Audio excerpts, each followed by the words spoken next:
Let's bring in Danny Kelly, and we'll look back at all the games this weekend. Hey, Danny. Hey, chaps, how are you all doing? Good. Good. Thank Thank you. you. Good. Yeah. Always nice to have you on, Danny, and nice to chat. I mean, that is such a massive win for Ruben Amorim. I mean, they have to ride their luck, of course, and Gakpo hits the post about 500 times, but for the whole club and for every fan, it's just a great result.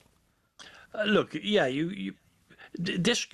we're always inclined to look at these results in complete isolation, say, oh, it's probably a turning point. We'll see about that.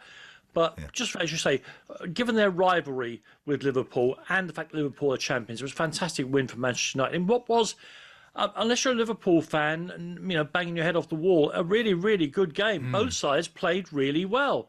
But for some reasons, Liverpool's cheat code over the years, Mohamed Salah is having one of his dry spells, which I think I'm right in thinking normally come towards the end of a season, but he's having it at the start of the season. And as a result, they're not turning the dominance they have sometimes into goals. Hit the post. How many times did you say? 1 million? Sorry, it's the first time, times. Danny. They're the first time ever talkSPORT have been guilty of hyperbole, and I apologise. And I know, and you apologise 1 million times. Absolutely, yeah. He hit the woodwork 3 times, and he had that at 2-1. He had that absolute sitter to make it 2-2, but he missed. So there you go. I mean, just one other thing though about the game. Harry Maguire, in the modern parlance, he's become a finisher. I don't mean a scorer of goals, but the number of late important goals that Harry Maguire gets. And he's a player, it's very easy to mock Harry because he's a kind of lumbering throwback, you could argue. But once he gets up in the opposition penalty area, he's a very difficult man to deal with. And not just as somebody who I was talking about this last night commented, because of the size of his head. There's more to it than the size of his head, surely. It's a great ball in. It's a great ball in from Bruno, which to think about. It was just such a lovely touch there, I think. Sorry, Andy. No, I'm just talking of heads. I mean, the big controversy was, should Michael Oliver have halted play for a head injury? They normally do. You ran right past it. I don't know, they said he didn't see it, but he could see the bloke was on the deck. I expected him to stop play, but he didn't. Some would say good, and they went and scored. I mean, that doesn't, even Arnie Slot said they should have defended better, but it was an interesting moment. It is an impossible position for referees. We're asking them to make a medical decision in a split second, and the people who are the problem here are the players, the ones who go down having got a wallop on the side of the ear or on the chin, or even in the chest, and make out they've been hit full in the face to try and break up a move. They are making it so that their fellow professionals, one day somebody will be lying there with a serious head injury, and a referee will have no idea how consequential it is because he's been duped so many times by people clutching their face. Of course, he was injured. I don't disagree. He had that sort of headwear on. I thought he looked like he was going for a cross-channel swim in the 30s. If he'd been covered in goose fat, you'd have said that's definitely what's happening. Yeah. Speaking of split-second decisions refs have to make, I was playing a game last year, and I play in central midfield alongside Henry, the anaesthetist, and our centre forward went down. It looked bad, and Henry ran over and just went, "Yeah, that's an ACL," just like that. I mean, it wasn't. I'm not sure it's the bedside manner that our striker wanted on the floor there, but it was a split-second decision. Was he right? But he was right. He has had more medical training than Michael Oliver, unless Michael Oliver is an anaesthetist, and I don't know. Let's talk about Spurs Villa. Sorry, because it's such an important issue. Very quickly. I think when players go down clutching their face, the game should go on and the medical team should be allowed to run onto the pitch and assess them while the game goes on. A bit like rugby, in effect. A bit like rugby. Yeah. Finally, on this game... I'm trying to avoid going on to Tottenham. Liverpool definitely missed Trent. By the way, Sean, your computer's just died of lack of battery. I thought I'd just tell you, so I can't see Max anymore, but I can see him over there. That's fine. I can see you in a little screen there. It's nice to see you. Look they nice. really do miss Trent, don't they? I mean, I think that's got something to do with Salah's form as well.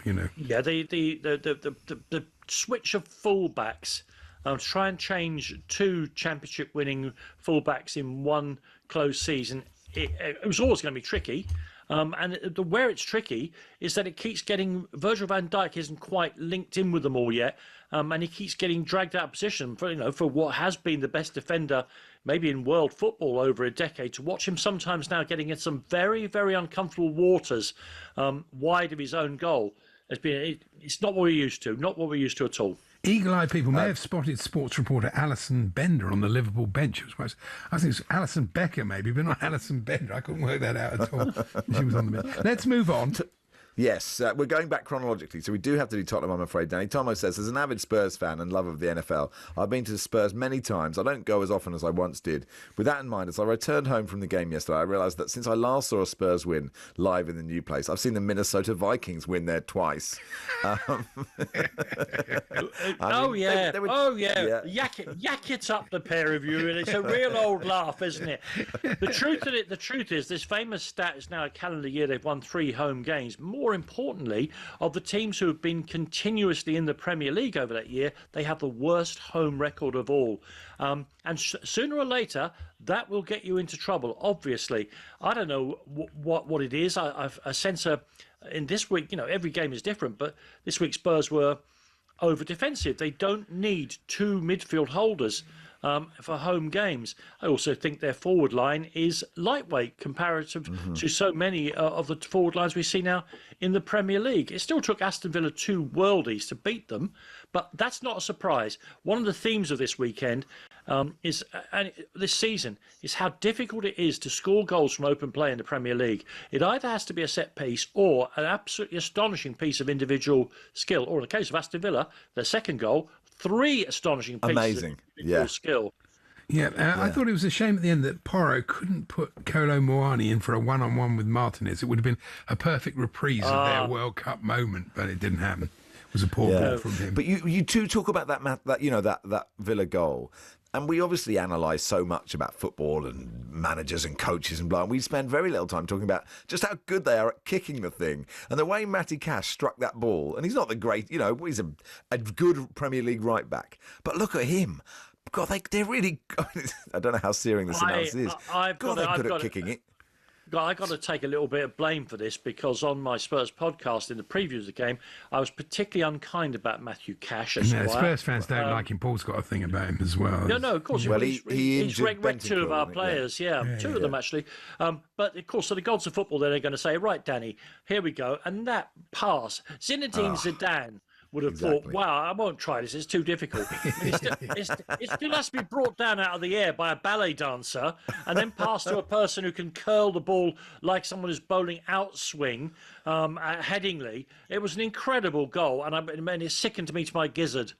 It's amazing how many players struggle, though. I mean, Kolo Muani is a good player, but that air shot in added time, and he just doesn't look the part at the moment. It doesn't say he won't be, but it takes them time. That's the same thing. It's very hard to come into this league as an attacking player, I think. 2 things, as I say, the league is so well organised. The best coaches in the world work in it, and it's so physical.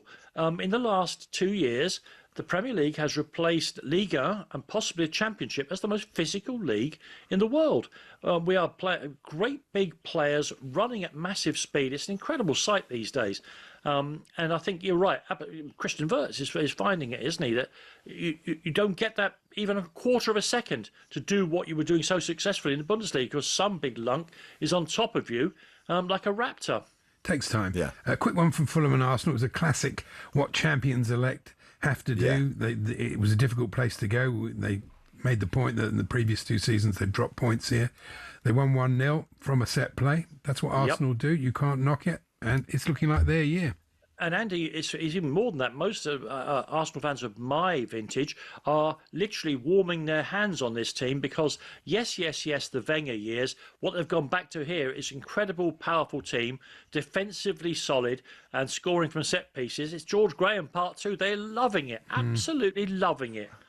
Around my Perry house. Groves might get a sniff. Perry Groves could get on the bench, couldn't he? Just add more depth there. So robbed in the how tall game the other weekend. Well, there is a rumour for the Saturday listeners, because Ali McCoist was so upset about it, Danny, that there may be a rematch. But look, I have to agree to that. Talk to my agent. Yeah. We'll talk to your ombudsman. Anyway, we'll go through some more games in just a second. However you watch TV, you can now watch talkSPORT from Samsung and LG TVs to Fire TV, Chromecast and Apple TV, or just grab the app on Android TV and Google TV. We're even on Prime Video. talkSPORT live on your screen as well as your... talkSPORT.